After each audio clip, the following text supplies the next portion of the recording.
en Europe en particulier, enfin aussi à Bruxelles, on a complètement supprimé en fait l'eau du paysage. Certaines personnes oublient en fait que Bruxelles est une ville d'eau. L'architecte paysagiste est en réalité l'architecte, du vivant. Nous, on s'inscrit dans une chronologie qui va sur les, 25, 50, 100 ans. Bienvenue sur Daily Green, le podcast dédié à la nature en ville. Je m'appelle Hicham Ennakla et toutes les 2 semaines, je vous invite à parcourir la ville et partager un moment avec celles et ceux qui font de nos villes des lieux plus vivants, plus verts, sensibles à la santé et à la cohésion sociale. Bienvenue sur Daily Green.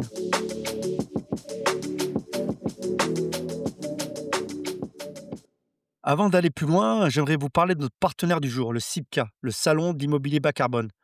Alors le CIBCA, c'est un événement incontournable qui rassemble chaque année plus de 12 000 personnes qui pensent l'immobilier autrement. Ce qui nous plaît dans cette approche, c'est qu'ils ont compris que l'immobilier ne peut plus se contenter d'être simplement moins polluant.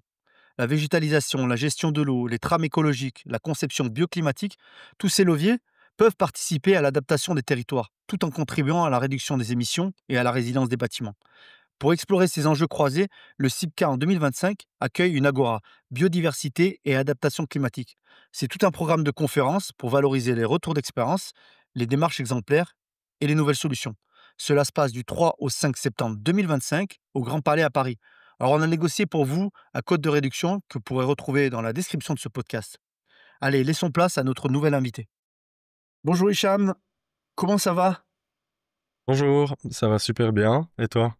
Très bien. Alors avant de commencer cet épisode, j'aimerais quand même préciser que je ne fais pas les questions et les réponses. Mon invité s'appelle Hicham également. Comment ça se passe du côté de la Belgique? Ben écoute, ça va très bien. On avance sur plein de choses et sinon niveau météo, on a du soleil. Est-ce que tu peux te présenter, Hicham, librement? Donc je suis Hicham Garkouche, je suis architecte, paysagiste. Je suis secrétaire et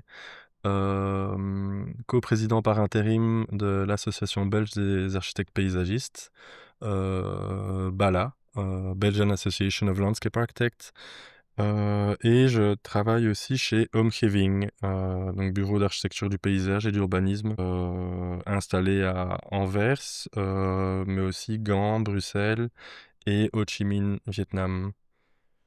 Voilà, après, je crois qu'on pourra continuer à parler de moi, mais sinon je suis investi sur plein de questions depuis très longtemps, des questions urbaines, de justice environnementale, sociale, ou aussi de choses un peu plus simples, comme l'amélioration du cadre de vie et tout. Ok, on aimerait savoir d'où te vient en fait cette vocation. Est-ce qu'elle a une source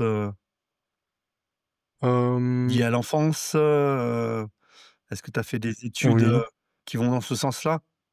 Oui, bah, j'ai fait un master en architecture du paysage. J'ai toujours aimé, réfléchir à, comment pouvait, être l'environnement dans lequel, on vivait, et en fait, je pense comme beaucoup de gens, j'ai tout de suite pensé, à l'architecture, des bâtiments.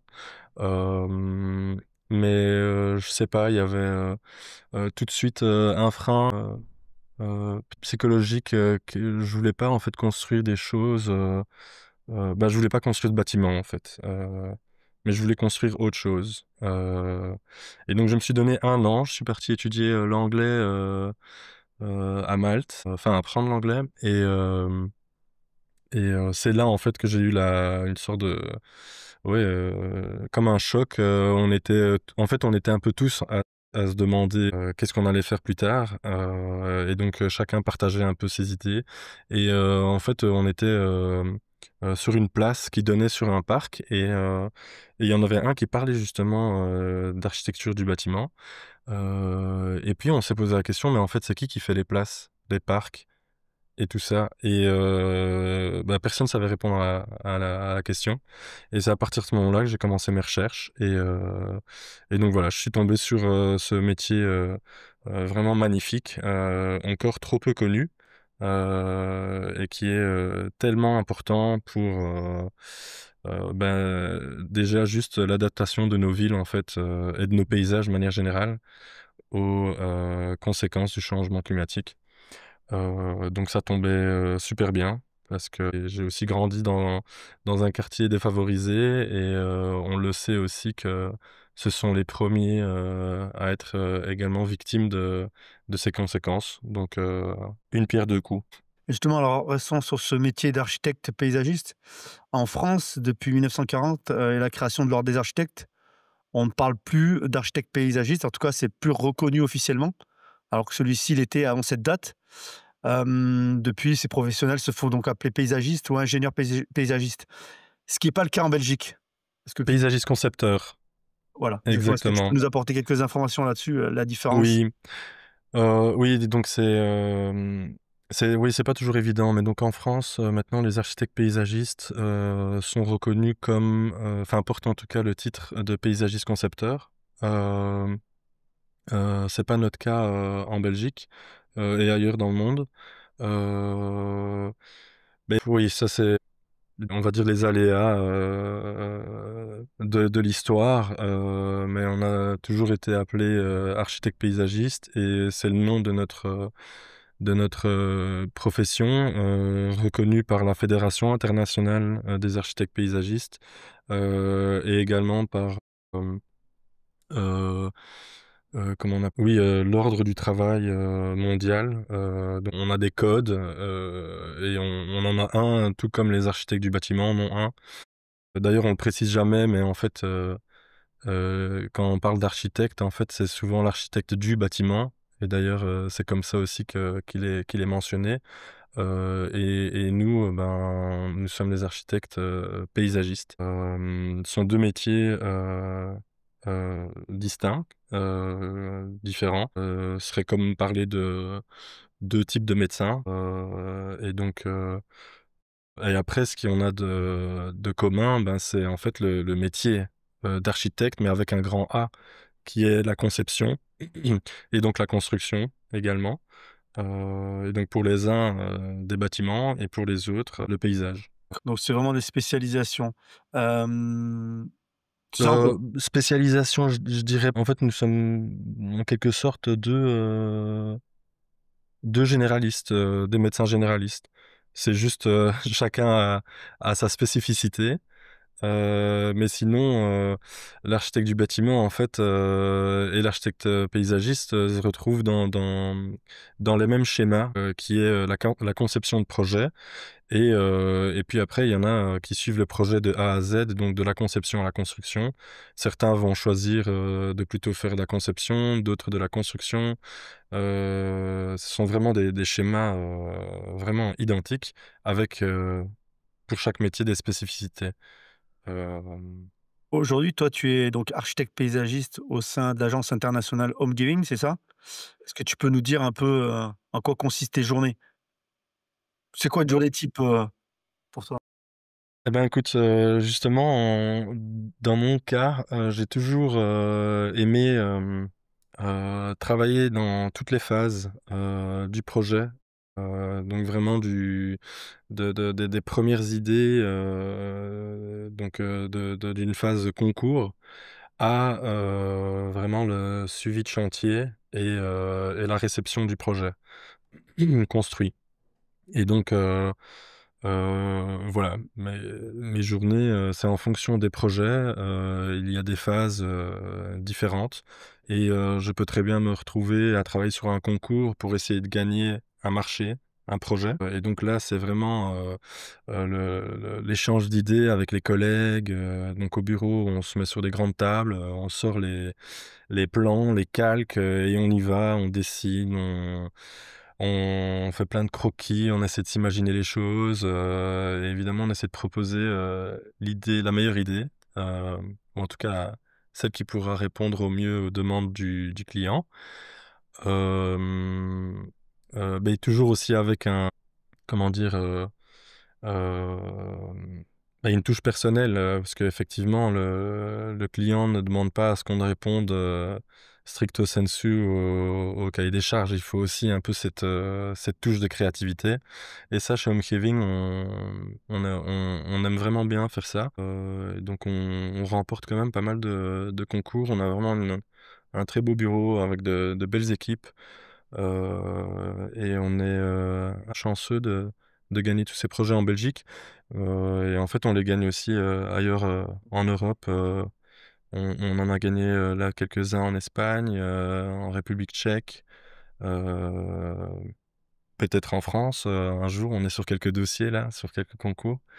Euh, et puis après, je suis aussi des chantiers. Alors en Belgique, on n'a pas toujours la chance de suivre toutes les étapes du projet parce que ça prend vraiment énormément de temps. Sûrement dû à nos démocraties où il faut se consulter les uns les autres avec les services publics, les politiques, les citoyens. Maintenant, c'est vraiment encore plus qu'hier. La participation est vraiment importante, cruciale, ce qui donne encore plus de temps dans la conception et la réalisation du projet. Euh, mais sinon, donc voilà, je peux très bien suivre aussi des chantiers. Et alors là, c'est un autre niveau de détail où on va faire attention à ce que le projet soit de bonne qualité, qu'il respecte le plan. Euh, et là, ça va vraiment. On suit en fait les autres. Enfin, les entreprises qui mènent ces travaux et on va regarder si les briques sont bien placées, si le pavé a été coupé correctement. Et là, on est vraiment dans la finesse du projet et là, on rentre vraiment dans le détail. Allez, je dirais pas au millimètre, mais parfois, on y est quasi quand on veut que les choses soient vraiment bien. Pour qu'on puisse se projeter, est-ce que tu as un projet à nous dévoiler, un projet que tu as beaucoup aimé et justement, qui répondait à certains enjeux, dans un contexte particulier? Est-ce que tu as un exemple à nous donner, par exemple? J'en ai plusieurs. Celui qui me vient tout de suite en tête, c'est un projet qui me tient beaucoup à cœur. C'est le projet de rénovation du parc de Neerpede à Bruxelles. Donc la région envisage de créer un parc de 40 hectares. Et avec Home Living, on travaille sur la partie centrale qui fait plus ou moins 6 hectares. Et ici, l'idée, est de vraiment connecter les bouts, on va dire. Donc les espaces entre eux pour former un parc Corridor? d'un seul tenant, exactement, qui fera donc office de corridor également pour la biodiversité. Et donc dans le projet, il y a par exemple des voiries qu'on va couper, ou en tout cas couper à la circulation. Oui, pour des raisons de sécurité, il y aura toujours un accès pour le SIAMU et les services de police, mais ce ne sera plus une voie qui sera empruntée quotidiennement. Ce qui permet vraiment d'agrandir en fait le parc et de l'avoir d'un seul tenant. Comme on sait aussi très bien que un des impacts sur la biodiversité et son développement, bah, c'est en fait la ségrégation des espaces, le fait que les espaces soient coupés. Donc ici, on veut vraiment créer un gros bollock de 40 hectares. Et dans les interventions, on a par exemple la renaturalisation de la rivière, qui est actuellement dans une cunette en béton, comme souvent en Europe, ou voire carrément enterrée. Ici aussi, on a des endroits où elle est enterrée, donc on vient vraiment la faire sortir de terre. Et donc, il y a aussi tout ce travail de rivière, d'hydrogéomorphologie, où on vient vraiment recréer une sinuosité, on vient redonner une sinuosité à la rivière qu'elle n'a plus. Euh, et en faisant tout ce travail, on vient aussi créer de nouveaux habitats. Donc, on vient retravailler les berges en les rendant plus douces. Le lit de la rivière est aussi élargi. Et donc, en fait, il y a toute une série d'habitats en fait, qui ont été complètement supprimés quand on a aménagé à l'époque la rivière dans sa cunette, qu'on vient retrouver. Et donc en fait, c'est toute une biodiversité qui n'avait plus possibilité de s'installer parce que plus d'habitat, et qui, on espère grâce à cette in intervention pourra, revenir. C'est vraiment pas un travail, anodin parce que, en fait, en Europe, on a en particulier, enfin aussi à Bruxelles, on a complètement supprimé en fait l'eau du paysage. Heu, D'ailleurs, on se retrouve parfois dans des situations assez terribles, à Bruxelles. Certaines personnes oublient en fait que Bruxelles est une ville d'eau. Et en fait, on a beaucoup de problèmes, dans des projets où, on va creuser dans le sol et on découvre en fait, des nappes phréatiques et en fait, on a des résurgences d'eau comme ça et qui viennent vraiment bloquer les projets.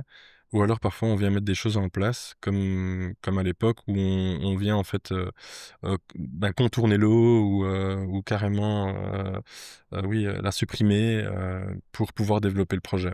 Il y a pas une, racine justement, tirée de Bruxelles qui fait référence à l'eau? Oui, oui, ça on a ça partout en Belgique, mais Bruxelles, ça vient en fait de Bruxella et ça peut être traduit comme le village sur le marais. Et en réalité à Bruxelles, on a énormément de marais parce qu'en fait la rivière principale à Bruxelles est, la Seine et la Seine, c'est pas du tout une rivière, c'est pas du tout celle de Paris, qui s'écrit d'ailleurs différemment. heu, qui est beaucoup plus petite, mais dont le lit majeur est vraiment très, très large. Et donc en fait, ça fait que ça crée vraiment un paysage, oui, très humide avec, des marais, un peu partout et d'ailleurs Bruxelles est composée d'énormément de marais, et on le retrouve aussi dans le nom, des gens en Belgique, les Van den Broek, c'est, celui du Marais. On a aussi, ouais, il y a plein de noms, Beesbrook, ce sont à chaque fois dans la toponymie, on voit très bien qu'on est connecté à l'eau. Et malgré ça, en fait, on peut, avoir comme ça cette dystopie où on oublie qu'on est lié à l'eau. Là, tu parles de ce gros projet de 40 hectares. Il y a forcément un impact, direct sur les habitations, les habitants autour. Comment ça accepter à la fois pour ceux qui vivent à côté de ce projet-là et ceux qui viennent de l'autre côté de la ville et qui pourront profiter de ce nouvel espace vert? Par rapport donc on est dans une zone qu'on peut qualifier de périurbaine, où on est vraiment en fait en dehors du ring à Bruxelles, on appelle l'autoroute qui fait, tout le tour de la ville, le ring, et donc on est pile à l'extérieur de ce ring, et donc en fait à partir de ce moment-là, on rentre dans un paysage qui devient, vraiment, quasi rural. Avec des petits chœurs comme ça, villageois, que je peux peut-être même, appeler comme ça. Donc au niveau de la population, ce site a toujours eu, des évolutions, dans les années 80 justement, on a, créé ce ring et en créant ce ring, en échange en fait, aux habitants, un parc, qui est là où on se trouve, actuellement. Et donc oui, c'est un échange qui se fait comme, dans n'importe quel projet, il y a des gens qui sont pour, il y a des gens qui sont contre, mais dans notre cas, la plus grosse, en fait, levée de bouclier qu'on a est, relative à, projet de développement d'un étang de baignade, car il faut savoir qu'à Bruxelles, il n'y a pour l'instant aucun site de baignade en plein air, contrairement à plein de capitales, européennes. Et ça crée énormément de frustration. Des Bruxellois qui ne peuvent pas se baigner, en plein air. Ici, dans le cadre de ce projet, des gens qui s'inquiètent en fait, des conséquences que peut avoir en fait l'afflux de personnes dans le parc. Mais après, il faut aussi savoir que ce parc ici en question, on se trouve au niveau de Bruxelles. En fait, c'est, une zone d'intérêt régional et en réalité, dans le plan de développement de la ville, le but est que ce site puisse accueillir, en fait, les Bruxellois qui n'ont pas la chance d'avoir un parc à proximité. Et donc on a 4-5 sites, de la sorte à Bruxelles, dont celui de Nerpede. Donc voilà, on peut très bien entendre que les gens s'inquiètent de l'afflux, ouais, de personnes dans le parc. Mais bon, les parcs doivent jouer leur rôle et celui-ci en particulier, son rôle est plus que seulement local, il est, régional et donc il doit pouvoir accueillir des gens et un grand nombre de gens, pour pouvoir répondre aux besoins de la ville. Sinon, ben, on est c'est Ça répond pas vraiment il y a à une la pr mission voilà, de ce il y a parc, une ouais. on peut se retrouver dans des problématiques justement. Il y a une casquette que tu portes, c'est tu en as parlé un peu précédemment, c'est la casquette de secrétaire de BALA, l'association qui fédère donc les architectes paysagistes belges. C'est quoi ta mission au sein de cette organisation, de cette association? Et quelle est la mission de BALA? Oui, ben, donc, BALA, c'est l'association professionnelle des architectes, paysagistes. Donc elle est composée, essentiellement, enfin exclusivement, d'architectes, paysagistes et il faut être évidemment donc architecte paysagiste pour pouvoir entrer dans l'association et en être membre. Et BALA œuvre à, développer et défendre, le métier, d'architecte paysagiste. Heu et donc, voilà, les missions sont vraiment, variées et il n'y a pas vraiment de, mission, on va dire, attitrée par poste. C'est un peu, on va dire, une entente, au sein du comité exécutif, qui organise un planning après sur, les prochaines années et on essaie de mener à bien les missions. L'idée, Ici c'est quoi? C'est actuellement de oui, valoriser le métier, d'en parler, de le rendre peut-être plus, c'est ça. compréhensible aux yeux du grand public, c'est ça? Oui, Mmh. assez simplement, c'est, vraiment développer le métier à tout point de vue, et dans notre cas, peut-être contrairement à d'autres métiers, c'est que le métier d'architecte paysagiste est encore, assez méconnu. Même si, on le voit très bien que, les marchés, explosent. En fait, on a une demande, vraiment énorme, et on ne sait pas y répondre, parce Tu veux qu'on dire n'a de pas projet? assez oui, Ouais. les projets. Il y a vraiment une très, très grosse, demande et nous avons pas assez de membres, pour répondre à tous les marchés et donc voilà, c'est, vraiment un métier, qu'on essaie de développer pour le bien de tous, et donc on a des sortes de campagnes, oui, d'investissement. On travaille justement, depuis 1 an, à, une nouvelle identité pour Bala. Parce que souvent les associations professionnelles sont de vieilles associations, qui existent depuis très longtemps, et il faut savoir se renouveler, pour pouvoir justement, attirer, du sang frais, si je peux dire ça comme ça. Et surtout inspirer les nouvelles générations et donc on travaille, beaucoup là-dessus, d'ici quelques mois, de notre côté en tout cas, on pourra une nouvelle identité. Est-ce que tu penses qu'il y a besoin justement peut-être de rajeunir l'image de ce métier? Oui, moi je crois que c'est surtout une question d'image, d'identité. Si on pense en fait à un architecte paysagiste, très souvent les gens en fait ne savent pas du tout ce que c'est et donc ils vont essayer de le deviner en réfléchissant en se basant sur architecte et puis paysagiste. Paysagiste, ils vont penser paysage et donc ils vont se construire comme ça et d'ailleurs c'est ce sur quoi, nous travaillons, actuellement au sein de Bala. C'est vraiment travailler cette identité, et montrer en fait, au monde, ce que c'est que ce métier. Qui est donc, basé sur ce qu'est, en fait, un architecte avec un grand A, donc une personne qui conçoit, des espaces, et on mise vraiment sur, l'aspect, lié, à tout ce qui est environnemental, tout ce qui est lié, en fait, au monde du vivant. Parce que finalement, l'architecte paysagiste est, en réalité, l'architecte, du vivant. On travaille, évidemment pour, les sociétés humaines. On met aussi en lien, avec, le monde qui nous entoure, qui est aussi, composé d'autres êtres vivants, qu'ils soient, macroscopiques à microscopiques et on peut aller, vraiment très loin où, on a maintenant même des architectes paysagistes qui travaillent en fait sur des, on va dire des écosystèmes qui sont, malgré tout, artificiels, mais se basent sur des logiques, vivantes. On a notamment actuellement à la Biennale de Venise, notre confrère, Bas Smets qui a développé, un système avec des bio-ingénieurs et des botanistes. C'est un système de plantes en fait, qui permettent de, jouer le rôle de l'air conditionné, de l'ERCO.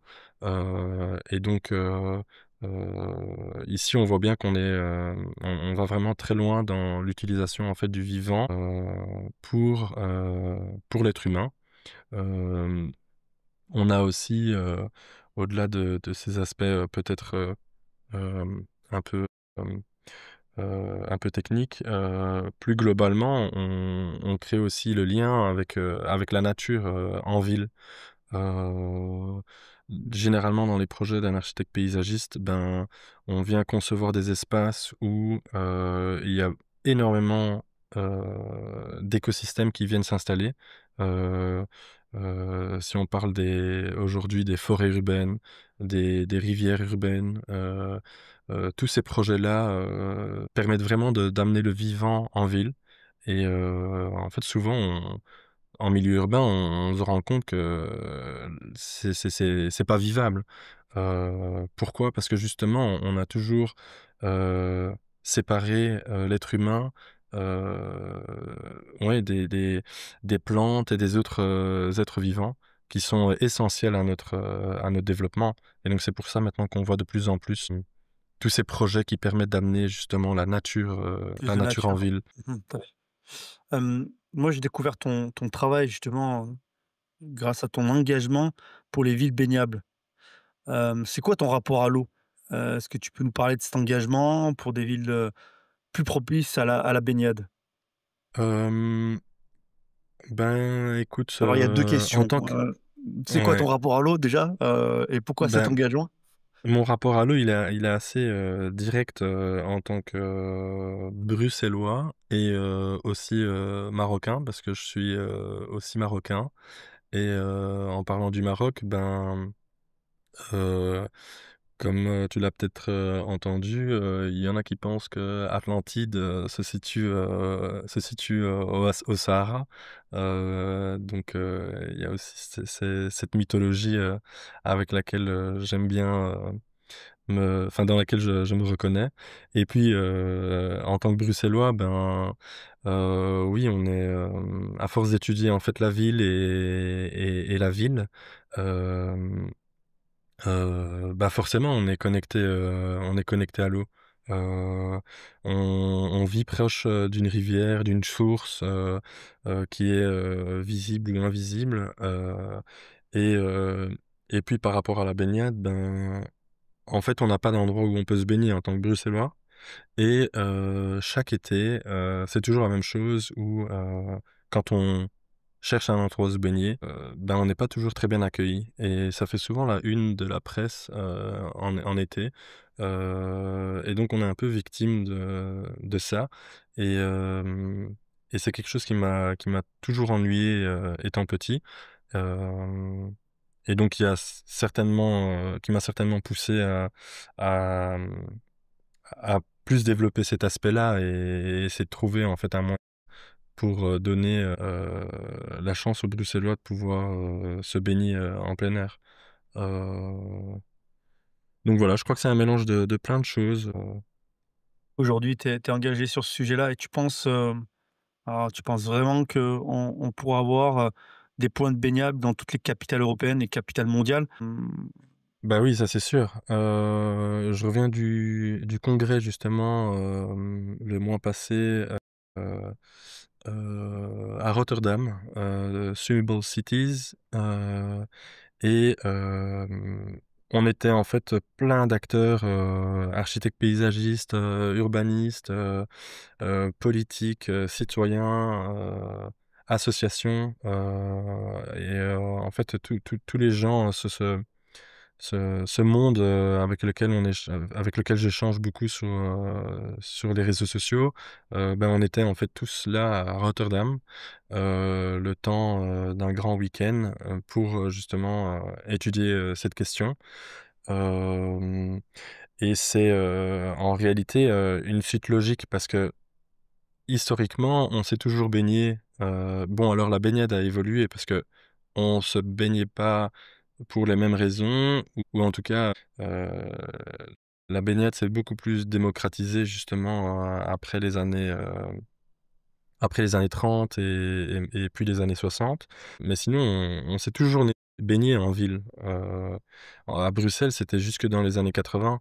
Et puis il y a eu, avec le développement de la ville et les interdictions, il y a eu une sorte de stop, mais en réalité, c'est même aussi, le fait que les rivières, par exemple, ont disparu. À Bruxelles, elles ont été enterrées, donc forcément, on peut plus se baigner. Et puis alors ce qui nous restait, c'était le canal. Et ben, le canal, avec les péniches et les industries, au bord, sur les quais, bah, c'était aussi beaucoup plus difficile, moins facile d'accès. Hem, mais il faut savoir que, par exemple, dans le canal, il y avait des compétitions, officielles, sportives, jusque dans les années 80. Heu, C'est vrai que ce il y qui me avait la traversée de Bruxelles à la nage, par exemple. Ça se faisait dans le canal. parle, effectivement de des moins d'accès à l'eau, parce qu'enterré, parce que détourné, mais il y a aussi la qualité de l'eau. Ça, c'est quelque chose qui inquiète beaucoup les gens, qui nous inquiète, hein. Un peu tout le monde, oui. Ouais, un peu tout le monde. Oui, oui, mais et à raison.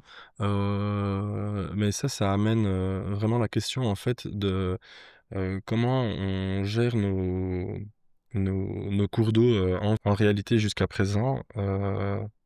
Allez, plus trop parce que beaucoup de villes, font justement ce travail d'arrêter de rejeter, les égouts, dans les rivières. Mais en fait, les rivières, c'était des égouts à ciel ouvert, en Europe et ailleurs dans le monde. Heu et donc il y a des villes qui ont tout de suite compris que ça n'allait pas du tout, comme des villes comme Copenhague, et beaucoup de villes, scandinaves, qui ont investi, mais déjà depuis les années 80-90. Donc eux, ils se baignent dans leurs cours d'eau déjà depuis ce moment-là. Et ici enfin, je parle pour la Belgique, France, et même les Pays-Bas, c'est venu un peu plus tardivement, avec Paris justement pour les Jeux olympiques. Mais donc oui, effectivement, il y a un coût, mais c'est normal parce qu'il faut connecter en fait, toutes les maisons, tous les réseaux, d'eau usée, au, au centre d'épuration. Et à Bruxelles, on l'a fait aussi, en 2000. Donc on a créé 2 stations d'épuration, au nord et au sud, et qui permettent de justement, ne plus rejeter les eaux usées dans le canal, enfin dans les cours d'eau, et donc la qualité de l'eau, ne cesse de s'améliorer, avec dans certaines parties du canal où l'eau est vraiment, d'excellente qualité. Elle est pas, heu, constamment d'excellente qualité, et c'est là un problème, mais un problème qui a aussi une solution. C'est que, comme on voit que la qualité de l'eau est évolutive, ce qui se passe aussi à Copenhague et dans les autres villes scandinaves, hein, en fait, elle est monitorée, et ce monitoring, il peut se faire vraiment, de manière, c'est même pas c'est même pas quotidienne, hein, c'est en fait, c'est en direct. En temps réel, Et là. donc les gens, Mmh. via, leur, téléphone, ou site internet peuvent, checker, en direct la qualité de l'eau et juger par eux-mêmes. Ben, la qualité de l'eau, elle est moyenne, elle est bonne, très bonne, excellente ou très mauvaise, et donc voilà, après les gens, hem, décident ou pas de se baigner. Et au niveau de Bruxelles, malheureusement, on est encore, assez loin de ça. Parce que en fait, le système est fait de telle sorte que même si on a déconnecté, on va dire, toutes les maisons individuelles et autres, le système de la ville est encore basé sur le fait que quand il y a des très grosses pluies, l'eau est envoyée dans la Seine. Débordement. Oui, avec débordement et donc quand la Seine déborde, elle est envoyée dans le canal. Ça, c'est pour éviter en fait les inondations.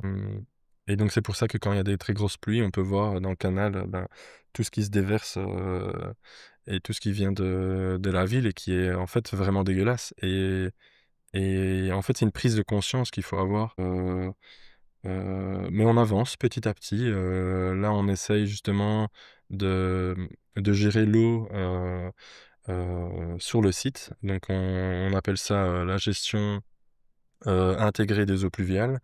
Et donc l'idée, et c'est là aussi où les architectes paysagistes, jouent un rôle, vraiment énorme, heu, c'est qu'on repense en fait notre manière, on repense le cycle de l'eau au niveau urbain.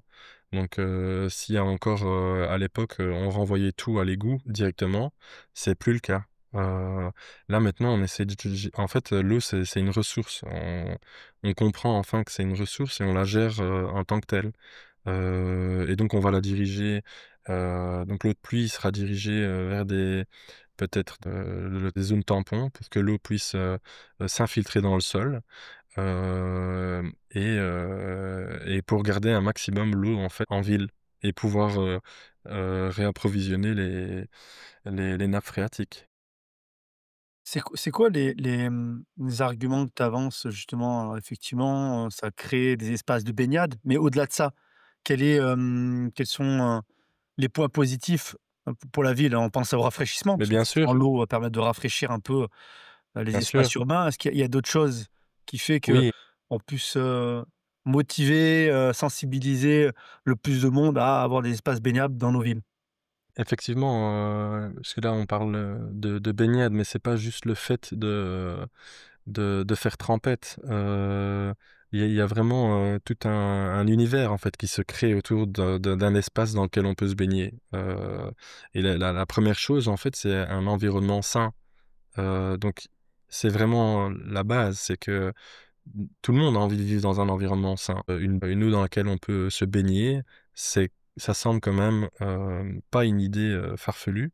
Hem et ça je pense ça doit être vraiment la base. En fait, ça agit comme un marqueur de qualité, de vie en ville. Enfin, ce serait une sorte de marqueur.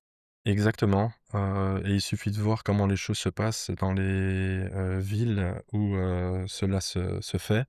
Le cadre de vie est vraiment, excellent. Il y a vraiment, heu, une atmosphère, une vibe, qui donne vraiment envie. Quand on regarde, sur les réseaux sociaux, les pages, Visit, Copenhagen, ou Oslo, et autres, je sais pas qui n'a pas envie de vivre dans ces villes-là. Heu, ça crée vraiment, des espaces où on a envie d'être, où on a envie de se promener, d'être avec ses enfants, profiter d'un verre avec, son partenaire, parler aux gens, et in fine, pourquoi pas, piquer une tête. Tu parles de Paris, qu'est-ce que tu en penses justement d'avoir ouvert la scène justement à des compétitions sportives en Bah, c'est génial, 2024 et puis les 3 spots qui ont ouvert là c'est durant le génial. début de l'été? Bah, oui, Paris est en train de prendre vraiment un très, très bon tournant, d'ailleurs pas que par rapport à la baignade, hein. On voit aussi, la végétalisation de la ville, hem, la réappropriation des quais, oui, il y a vraiment un très, très beau travail là qui est en train d'être mené, à Paris et qui est, vraiment inspirant, et ça ne sera que du positif pour les Parisiens. Pouvoir se promener comme ça le long des quais à Paris, quand il y a encore quelques années, c'était une autoroute, urbaine, bah, c'est assez, qualitatif. Je vais quelquefois à Paris et c'est vrai que marcher sur ces quais, avec, ces petits bars qui ouvrent comme ça, de manière, temporaire, où on peut aller boire un verre et être vraiment au plus proche de l'eau, c'est quand même, c'est vraiment intéressant, c'est plaisant. On a vraiment l'impression que la ville, nous appartient. Heu et donc là, j'ai hâte de pouvoir y retourner, et donc pas seulement aller boire un verre et pouvoir, rejoindre un C'est des la sites baignade. et aller me baigner. OK. Bah, génial, super. Hem, on arrive à la dernière question, Hicham. J'aime bien poser la question qui est, si jamais tu devais convoquer une personne vivante ou disparue à passer un moment, pourquoi pas une baignade, une balade dans un beau parc de Bruxelles, qui c'est que tu inviterais et pourquoi? Très bonne question. Beh en pensant à tout ce qu'on vient de se dire, moi je pense que, j'inviterais, monsieur ou madame tout le monde, à venir avec moi et se profiter d'une promenade en fait pour, un peu explorer, la ville et montrer en fait, tous ces projets, qui sortent de terre, ou qui sont sortis de terre, pour un peu justement, heu questionner, ce qu'ils pensent de tout ça, hem, pour, ensuite terminer en leur disant: «Ben oui, ben effectivement, ces espaces-là sont vraiment très importants pour la ville, et pour les citoyens», et que c'est, justement le travail d'un architecte, paysagiste. Comme ça, on est à fond dans le lobby, architecte paysagiste et ouais, faire découvrir ce métier, incroyable, à la société. Et toi, justement, alors on parle toujours de la promotion de ce métier. À titre personnel, comment tu le vis? Est-ce que tu mènes des actions personnellement, justement, pour faire découvrir ce métier? Oui, ben, hem,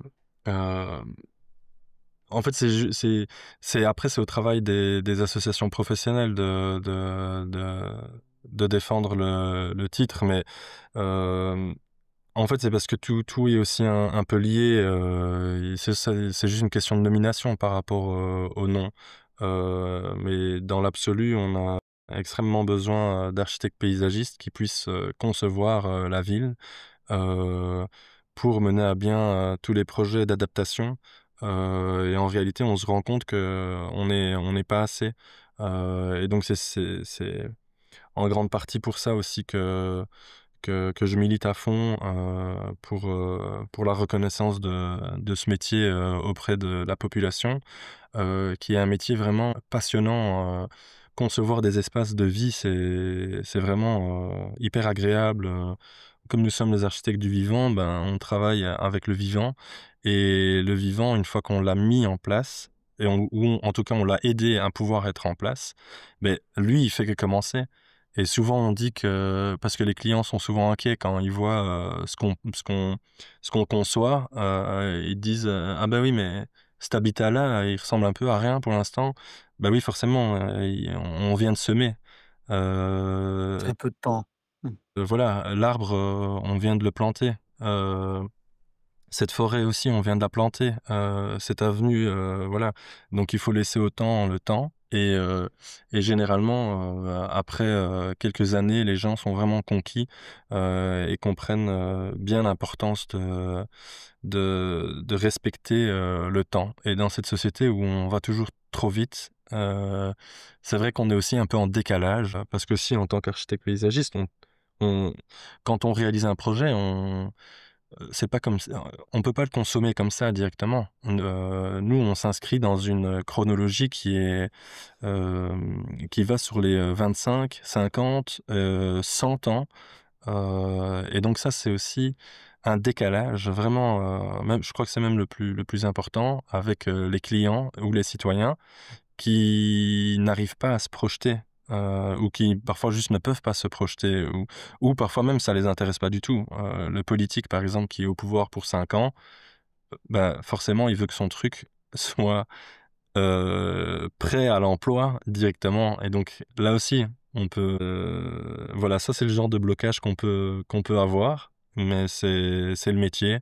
Il faut pouvoir, avancer avec ça, et surtout montrer alors les exemples et des des confrères, et autres, ou ce qui se fait, ailleurs. Il y a toujours des exemples. Donc laisser le temps au temps, en fait, finalement. C'est une très bonne exactement. conclusion. Hicham, où c'est qu'on peut te joindre, pour, te questionner, sur ton métier et sur un peu ton actualité? On peut me retrouver assez facilement sur les réseaux sociaux, Hicham Karkouch. Sinon, on peut m'envoyer un mail à mon adresse, à mes 2 adresses professionnelles, hicham@bala.be, pour ce qui est de l'association professionnelle, ou hicham.karkouch@homecaving.be pour le bureau. Donc voilà, je serais ravi de pouvoir, dialoguer, répondre aux questions et tout ça, tout ça. Merci Hicham. À très Merci bientôt à toi. et au plaisir. À très bientôt. À plus. Ciao. Merci à vous de nous avoir écoutés. Si vous avez aimé cet épisode, n'hésitez pas à le partager et à nous laisser des étoiles, 5 de préférence sur votre plateforme d'écoute préférée. Enfin, afin de ne rater aucun épisode, inscrivez-vous à notre newsletter, newsletter.dailygreen.fr. Prenez soin de vous.